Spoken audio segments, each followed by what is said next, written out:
Bom dia a todos. A manhã está bastante densa hoje, hein? Muito bem. Em primeiro lugar, eu quero agradecer a oportunidade de compartilhar algumas ideias e algumas informações com todos vocês. Agradeço em particular ao pessoal que promoveu a organização, que envolve os sindicatos de patronais e trabalhadores de Caxias do Sul, o Ministério Público do Trabalho, a DRT, e um agradecimento especial aos meus colegas do Conselho Gestor do Sereste Serra, que foi o grupo que inicialmente foi porta-voz da proposta de vir apresentar uma discussão que é um pouquinho diferente, embora que ela segue na mesma linha. Queríamos ter a oportunidade de trazer o que nós temos de informação de saúde mental e de trabalho e de assédio moral aqui na região da Serra. E por uma coincidência a gente vinha trabalhando com uma pesquisa na Secretaria de Saúde em Bento Gonçalves, onde eu trabalho, e que esta pesquisa tinha como alvo exatamente avaliar a situação da saúde mental dos trabalhadores da saúde. E algumas questões que a gente buscava entender eram questões relativas ao trabalho desses profissionais. O curioso é que eu estou falando de problemas de saúde mental no trabalho de gente que tem a função de cuidar da saúde de um coletivo e que também pode ter problemas na sua saúde mental.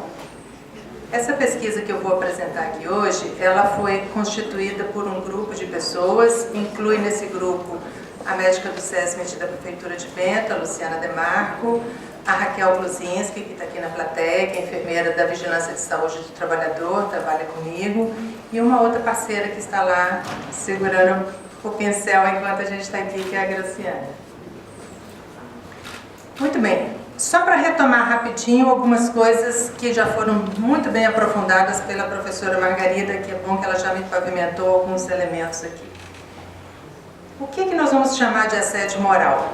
Bom, oficialmente se traduz como uma situação humilhante, constrangedora, e eu destaquei repetitiva e prolongada durante a jornada de trabalho. Por que eu destaquei? Porque aí é uma das nossas discussões, controvérsias.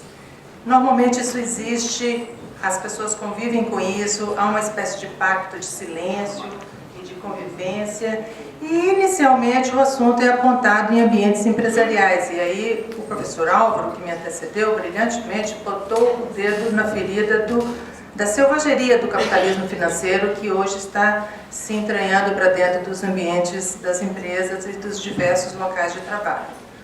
Mas é parte do nosso ofício aqui discutir que isso não é restrito exclusivamente a empresas. Também dentro da área pública isso ocorre.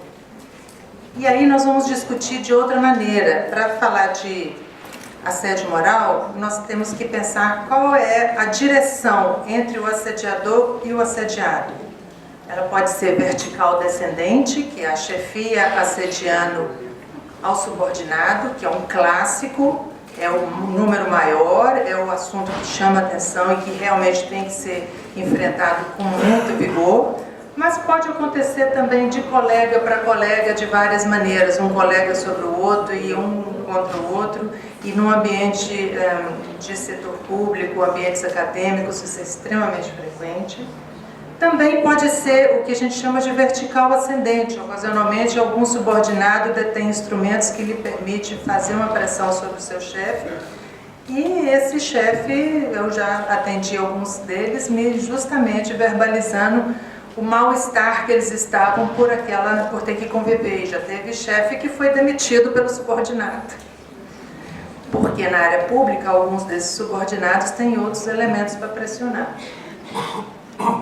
E quando a gente está na área pública e a gente fala, olha, o assediador pode ter sido um servidor em cima de um usuário do serviço, é também vertical.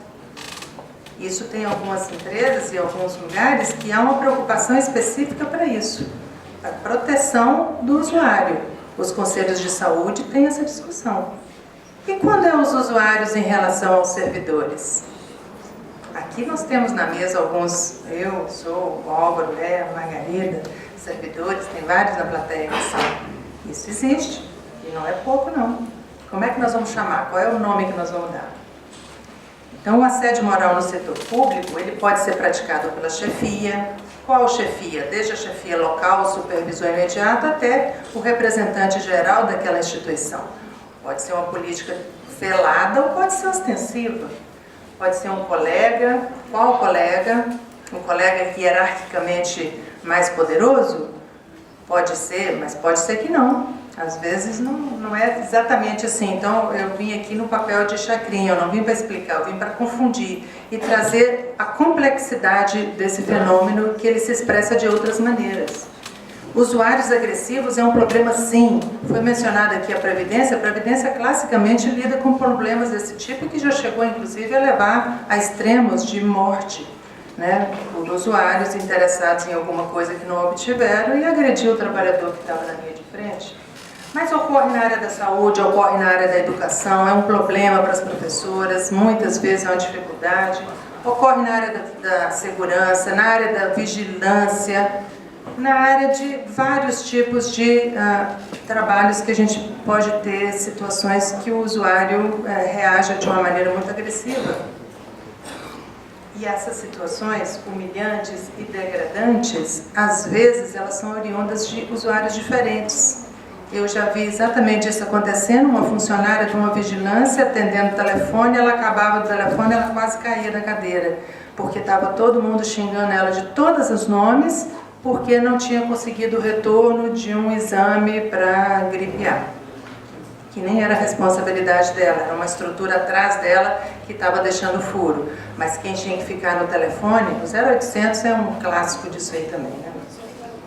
Então, e ocorre muito. Essa semana chegou lá em casa uma revista dos sindicatos médicos do Rio Grande do Sul, com uma das páginas cita, não vai dar para ler, mas são 4 casos de agressões em diversas unidades de saúde em Porto Alegre e afetando diretamente os profissionais que estavam na linha de frente.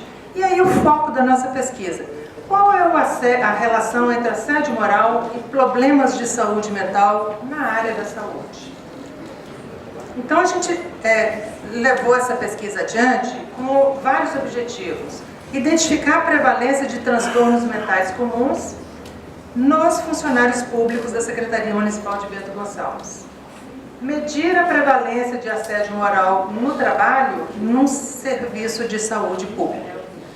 E também examinar o que uma coisa tem a ver com outra. Qual é a relação entre a ocorrência desses problemas e a frequência de problemas psiquiátricos.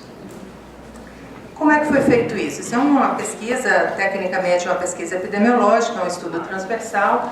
Nós tivemos como nosso alvo todos os trabalhadores da Secretaria de Saúde, todos mesmo, de todos os tipos de vínculo, de todas as áreas, de todas as funções. Todos os tipos de vínculo incluíam, inclusive, gente que era cargo de confiança, gente que era estagiário, terceirizado. Lá tem uma grande fundação que mais ou menos a metade dos profissionais são contratados por terceirização, e os concursados. Aqui ficou de fora quem estava de licença por uma questão operacional e o primeiro escalão da secretaria, que também nós liberamos desta pesquisa. Como é que funcionava? Era um questionário auto-aplicado que não identificava a pessoa que estava preenchendo o questionário. Esse questionário, a pessoa era procurada, solicitada a participar da pesquisa, foi divulgado em vários momentos, ela assinava um termo de consentimento livre de participação dessa pesquisa, mas depois ela preenchia e ela mesma colocava o questionário sem identificação de nome, e ele foi construído para não ser fácil de identificar. Por exemplo, não era a unidade X, era todas as unidades, porque senão dava para identificar quem era o profissional.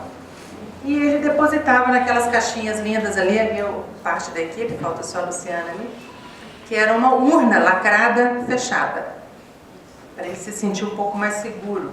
E aí tinha uma série de dados sociodemográficos, hábitos de vida, consumo de tabaco, de álcool, o teste CAGE para avaliação de alcoolismo, atividade física, condições de doença que a pessoa pudesse ter. E aí, o que nós usamos de assédio moral como critério? Nós partimos a foto ali é de uma cartilha do Ministério Público, mas na verdade esse conceito está em várias outras cartilhas de assédio moral, toda e qualquer conduta abusiva que se manifesta, sobretudo por comportamentos, palavras, atos, gestos, escritos, que possam trazer danos à personalidade, à dignidade ou à integridade física e psíquica de uma pessoa. Veja que nesta definição, embora tenha muito claro pôr em perigo o seu trabalho, degradar o seu ambiente de trabalho, não expressa aí a questão da repetitividade e da ocorrência de maneira prolongada, que eu tinha marcado em azul lá no início. É de uma clássica, de uma autora famosa francesa que iniciou publicações a respeito disso, e foi o padrão que nós utilizamos.